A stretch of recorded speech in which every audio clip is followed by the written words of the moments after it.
might say, oh, I practice Ashtanga yoga, but that's not the classical Ashtanga yoga. What they do is what we call Ashtanga Vinyas. Ashta means eight limbs. So the classical Ashtanga yoga is the limbs of yoga that we find in the Yoga Sutras, right? Yam, Niyam, Asan, Pranayam. So Krishna is going to explain Ashtanga yoga in a few mantras for Arjuna, telling him how these yogis live, right? So if you want to, because Arjuna see yogis, they go to the Himalayas, they're doing their meditation. Maybe I want to do that, right? So Krishna is going to tell him, is going to share with him what these yogis, they do when they practice the austerities in the Himalayas.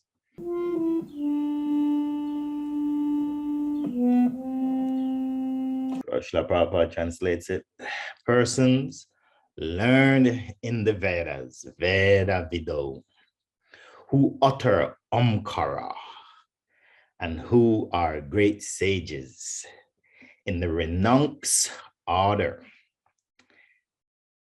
enter into Brahman, desiring such perfection, one practice celibacy. I shall now explain to you this process by which one may attain salvation.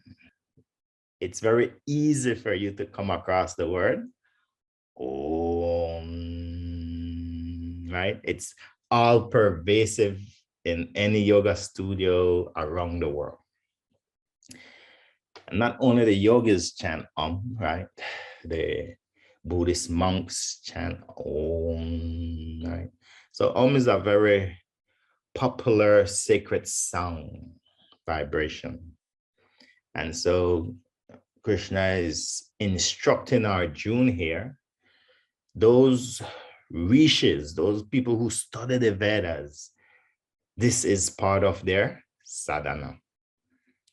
Unfortunately, in today's culture, we don't have such schools in the West to take someone from kindergarten. Normally, you would go to the, yogis call it the ashram. You would go to the guru's ashram. In ancient times, when you read the Vedas or you read the Bhagavatam, the guru had an ashram, right? And the students would go to the ashram at like age 5. And at such a young age, they get trained to cultivate their mind on concentration, right? They get trained to control their breath, how to slow the breath down. They get trained to practice celibacy. They get trained to chant Om properly. And so in Kali Yuga, it's described that in this day and age, it is very hard. Out of 1 million souls who are born in Kali Yuga, maybe one soul could actually perfect this Ashtanga yoga the way it was established in Satya Yuga, Treta Yuga, Dwapara Yuga. So that's why Krishna already explained to Arjuna, use your gifts. Now, although he just said that, now he's showing Arjuna, I'm not going to just, I'll show you the pathway if you want to go to the Himalayas. I'll show you what you have to do. And because in Kali Yuga, the 3 modes of nature are so strong, especially Rajas and Tamas.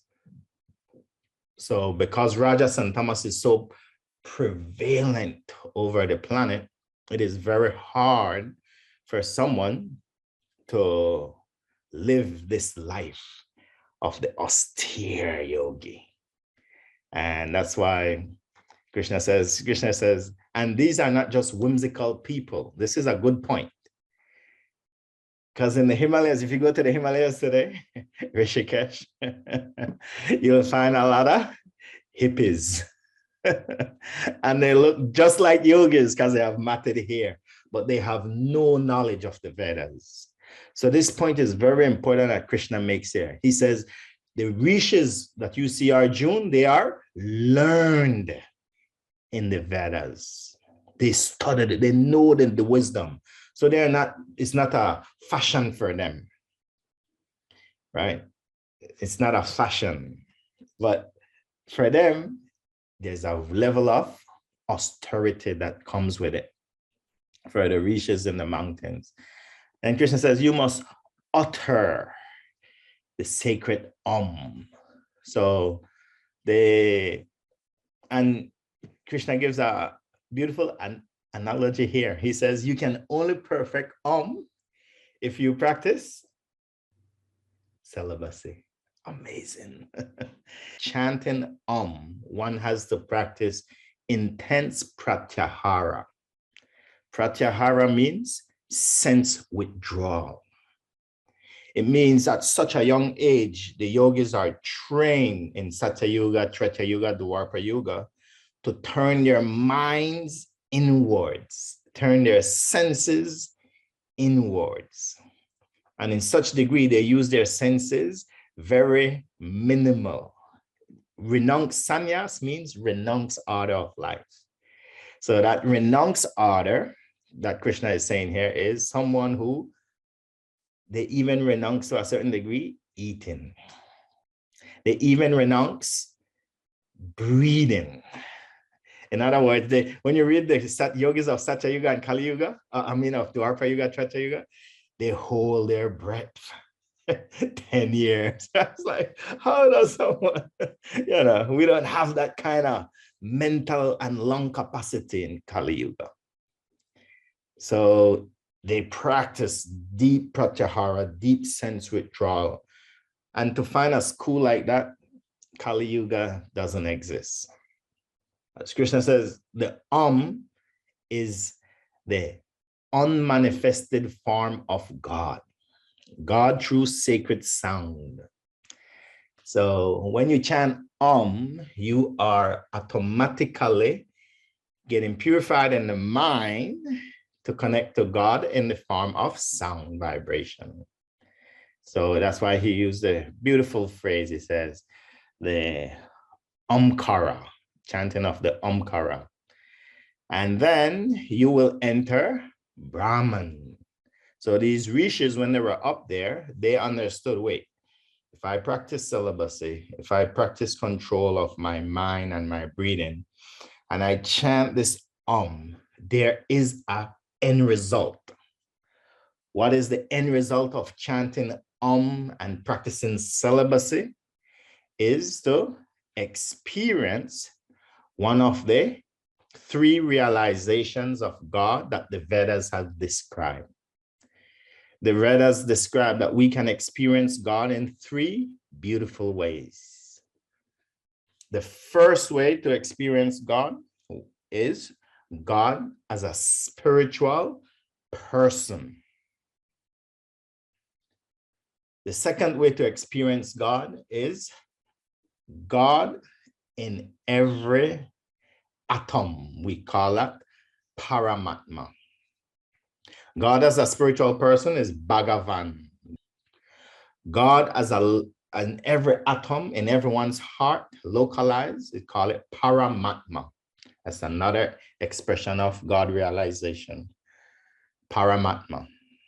And then the third form of God realization in the Vedic culture, it teaches is the Brahma Jyoti, or the energy of God, the bright light, Brahma Jyoti, or the effulgence of God.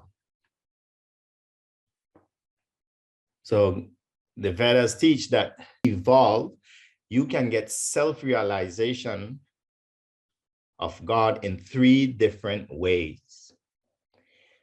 Some people have a natural inclination.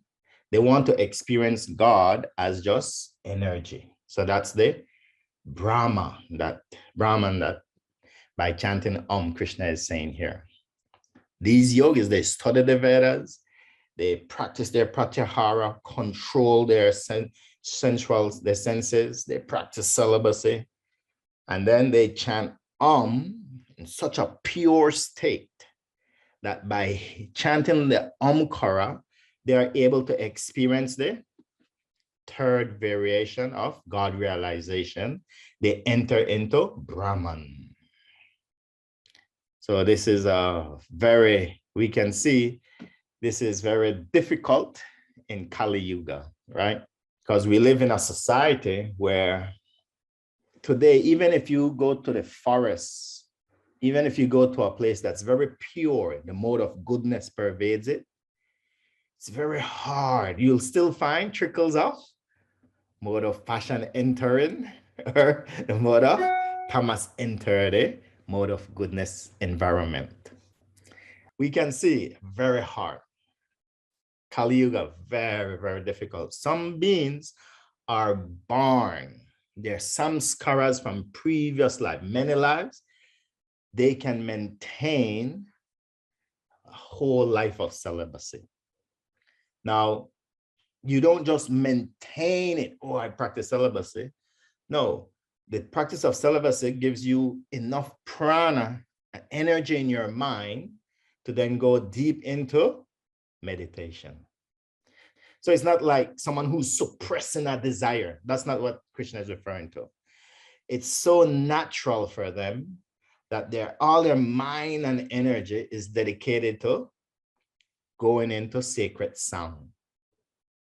And then because they understand this is the goal of life, they will get to experience as a realization of form of God in the Brahma Jyoti.